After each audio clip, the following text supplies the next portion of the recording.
है संजीवनी बूटी लेने के लिए जाना होगा।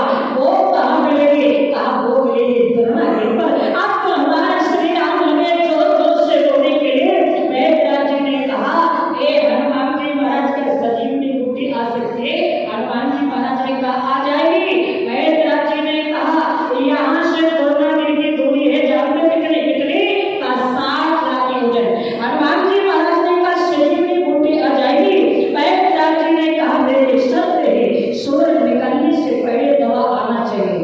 यदि सूरज निकलने से पहले दवा नहीं आई तो लक्ष्मण के प्राण संकट में पड़ सकते हैं। अब तो हमारे राम जी लगे जोर जोर से रोने के लिए। लक्ष्मण जी मोर्चे पे गए और शरीर में बूटी सूरज निकलने से पहले कौन रह सकता? हनुमान जी महाराज ने कहा तो मैं आपका सेवा हूँ। कहते जाते जाते श्री हनुमान जी महाराज को थोड़ा सा अपमान आ गया। हनुमान जी महाराज ने सोचा यदि मैं नहीं होता तो ठाकुर जी के जीवन के पूरे काम कौन करता? लंका कौन जलाता?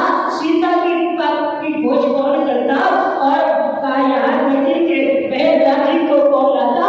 शरीर में बूटी लेने के लिए कौन जाता? कहा राम चरण, अरे राम चरण सदा सिजय मोरे राखी और चरा प्रभंजन सता बलभागे। अब भगवान श्री राम हनुमान जी महाराज के हृदय को समझ गए। भगवान श्री राम ने कहा इनको बीमारी है गई हनुमान जी महाराज को, मेरी गोदी में लक्ष्मण बीमार पड़ा है। अब ये भी बीमार हो चुके हैं, क्या करें? इनकी बीमारी का इलाज भगवंत नहीं कर सकता। हनुमान जी आसन के बाद में दूसरा आसन कौन है? दूसरा ने कहा श्री राम भगवती सीता लक्ष्मण जंगल में हैं तो मैं अपने राम को कहा कुसुम के आसन पर बैठाऊंगा। साधना के क्रम में श्री राम अपने प्रभु श्री राम को गोस्वामी जी ने कुसुम के आसन पर जिन कुसुम की चटाई भगवती सीता ने अपने हाथों से बिनी थी उन पर श्री राम को बैठाया। कुसुम के आसन पर बैठने के पश्चात लोगों ने कहा बाबा आप तो राम को सिंहासन दे दीजिए। राम जी ने कहा साधना का एक क्रम बाकी है। मैं आसन पर बैठा चुका हूँ, कुसुम के आसन पर बैठा चुका हूँ। अभी सिंहासन के पहले मैं अपने राम को एक और आसन पर बैठाना चाहता हूँ, तब सिंहासन मिलेगा। लोगों ने कहा बाबा कितने बार आसन बदलोगे? हाँ बस एक आसन और देख लीजिए। साधना के इस क्रम में महानुभाव साधना की इस यात्रा में लोगों ने कहा बाबा वो कौन सा आसन है? कहा लंका का सत्तावन है। रावण लंका में सेना संचित कर रहा है। श्री राम अपने बंधु भाइयों की सेना को संचित कर रहे हैं और लक्ष्मण ने फूल लाए और फूल बिछाए गए नीचे जहाँ राम बैठे। फूलों के ऊपर क्या था? अवता पागल के रंग दुर्गम रंग छाला और तेही आसन आसीन कृपाला। लक्ष्मण के आसन पर बैठाया गया श्री राम को। गोस्वामी जी ने राम जी को बैठाया। बोले राम राज्य सीधे सिंहासन का राज्य नहीं होगा, ये दशरथ का रहा होगा, भगीरथ का रहा होगा, रघु का रहा होगा। मैं अपने राम को जब राज सिंहासन पर बैठाऊंगा तो राम सीधे सिंहासन पर नहीं बैठेंगे। स्वतंत्रता के बाद हमारे भारत में राम राज्य की परिकल्पना की जाती रही। सत्ता के लोभी नेता आप सभी जानते हैं, जितने हैं सत्ता के लोभी राम राज्य करके सत्ता को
नरता का आदर्श तपस्या के भीतर बनता है, देता वही प्रकाश आग में जो अधिक जलता है।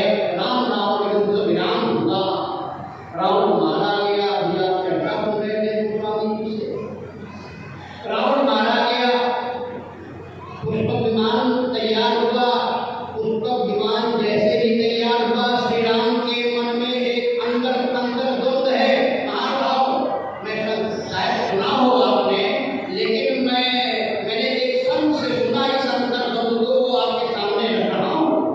श्री राम के मन में अंतर द्वंद है, विमान है, विमान में कोई यांत्रिक त्रुटि हो सकती है। अंतर द्वंद क्या है? क्या हमारे बड़े व्यक्ति जन बैठे हुए निवेदन महानुभाव में कर रहा था। श्री राम जी के मन में अंतर द्वंद है कि विमान में अगर कोई यांत्रिक त्रुटि हो गई और मैं अयोध्या पहुंचने में 1 मिनट की देरी हो गई तो अनर्थ हो जाएगा। लोगों ने कहा राम अनर्थ क्या हो जाएगा, तो थोड़ा पहले पहुंच जाएंगे। तो कहा अगर थोड़ा पहले भी पहुंच जाते हैं तो भी अनर्थ हो जाएगा, धर्म नष्ट हो जाएगा। लोगों ने कहा बताइए महाराज क्यों? कहा मानो अयोध्या से श्री राम 14 वर्ष पूर्व 10 बजे निकले थे। सोचना क्या अंतर तो अयोध्या से प्रवास के लिए मानो 10 बजे निकले थे, तो 14 वर्ष के पश्चात अयोध्या में श्री राम जी अगर 9 बजे पहुंच रहे हैं तो पिता का भजन कर हो रहा है। ये धर्म है। अगर वो 9 बजे पहुंच रहे हैं वापस अयोध्या तो पिता का भजन भंग हो रहा है। और अगर 10 बज करके 2 मिनट या 5 मिनट हो गए तो घर जीवित नहीं बचेगा, क्योंकि बीते अवधि रहाई जो प्राणा, तो अधम कवन जग मोहि समाना। बीते अवधि जाम जो राम का अंतर्गत है, जिए न पाऊं वीर अंतर्गत है। इसलिए प्रभु श्री राम ने पूछा कि पुष्पक विमान है, यांत्रिक गड़बड़ी हो सकती है। उसके पहले श्री राम ने हनुमान को भेज दिया, अयोध्या भेज दिया।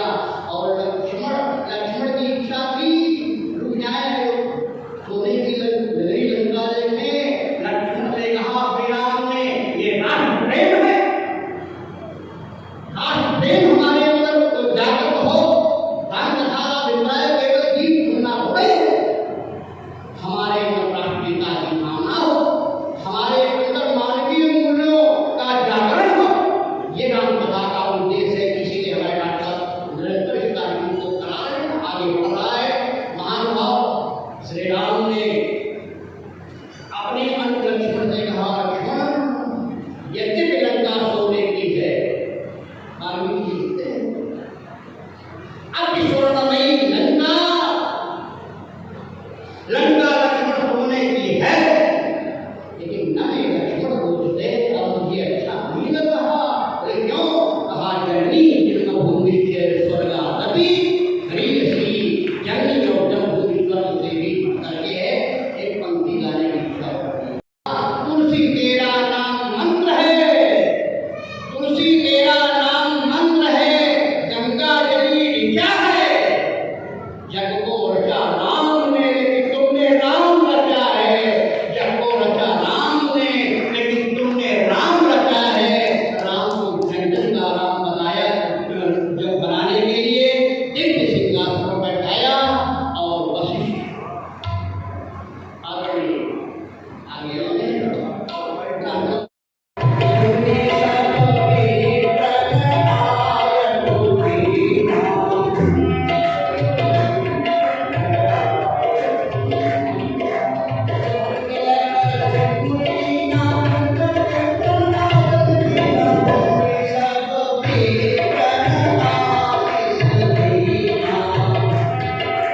जी जो श्री राम कथा में पधारे